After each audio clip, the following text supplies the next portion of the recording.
नमस्ते दोस्तों। तो आज की इस लर्निंग सीरीज़ में मैं एक नई कहानी लेकर आया हूँ। मैं हमेशा कहता हूँ कि ऐसा करो कुछ काम कि दुनिया करे आपको सलाम। और दोस्तों, अपने जीवन में जब आपको कुछ करना होता है तो बाह्य बल से ज़्यादा आंतरिक बल जो होता है, जिसे हम आत्मिक बल कहते हैं, ये बल हमें अपने भीतर ढूंढना होता है। ऐसी एक कहानी आज मैं आपके लिए लाया हूँ। एक चिड़िया होती है और चिड़िया का दाना जो है पेड़ के टहनी में अटक जाता है।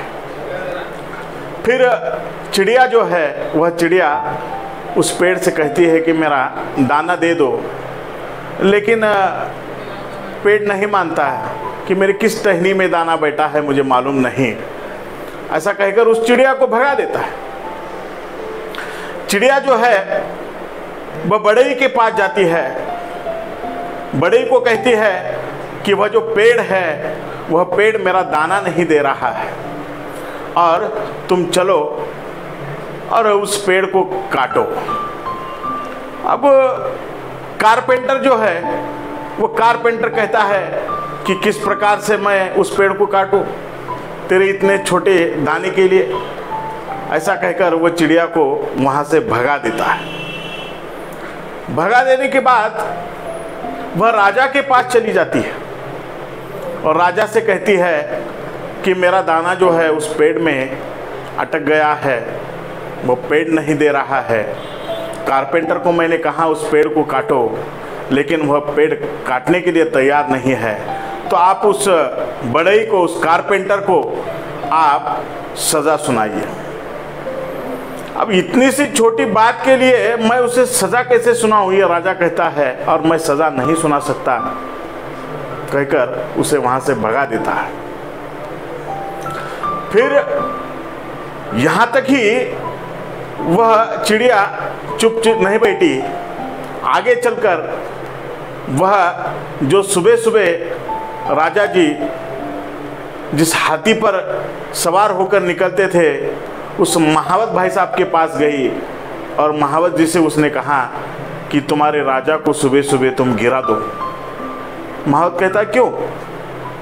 क्योंकि राजा उस कारपेंटर को सज़ा नहीं सुना रहा है। वह कारपेंटर पेड़ नहीं काट रहा है और पेड़ मेरा दाना नहीं दे रहा है। ये सुनकर महावत हंसने लगता है और उसे वहां से भगा देता है। इतनी सी छोटी बात के लिए मैं राजा को गिरा दूं? अब गुस्सा आ जाता है चिड़िया को और चिड़िया उस हाथी के पास चली जाती है। इतने तक ही वह बैठती नहीं है और हाथी को कहती है कि तुम सुबह तुम्हारे जो मालिक महावत है उस महावत को गिरा दो। हाथी कहता है क्यों? क्योंकि महावत तेरे राजा को गिरा नहीं रहा है। राजा उस कारपेंटर को सज़ा नहीं सुना रहा है और कारपेंटर वो पेड़ नहीं काट रहा है और मुझे वह दाना नहीं मिल रहा है। हाथी को गुस्सा आ जाता है, इतनी छोटी बात के लिए मैं मेरे मालिक को गिरा दूं, भाग जाए यहाँ से। ऐसा कहकर वह उस चिड़िया को जो है भगा देता है।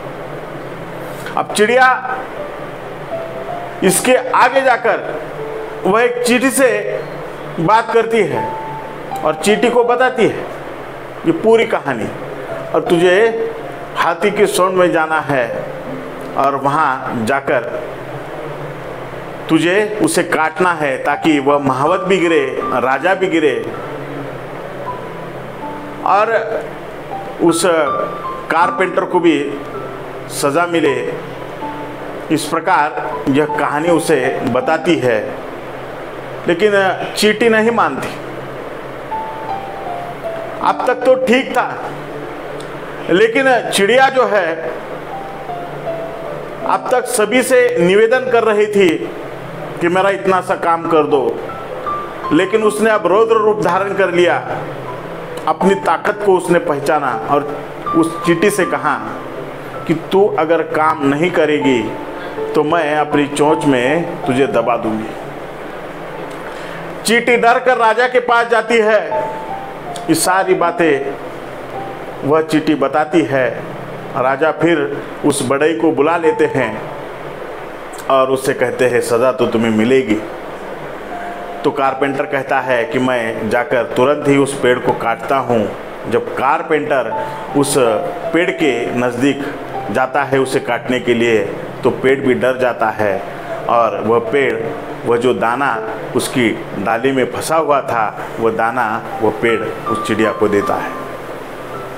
मित्रों, ये कहानी उस चिड़िया की नहीं है, ये कहानी अपने आप की है। हर एक मनुष्य अपने जीवन में अपने स्वयं की ताकत को भूल जाता है, खुद को कमजोर समझता है। लेकिन जब आपका आत्मिक बल, जब आपकी ताकत, जब आपको समझ आएगी, तो हर एक समस्या का हल नज़दीक ही होता है, उसे केवल ढूंढना पड़ता है। और जब आत्मिक बल आपके पास आ जाता है, तब आप उस समस्या का समाधान उस चिड़िया की तरह ढूंढ सकते हो।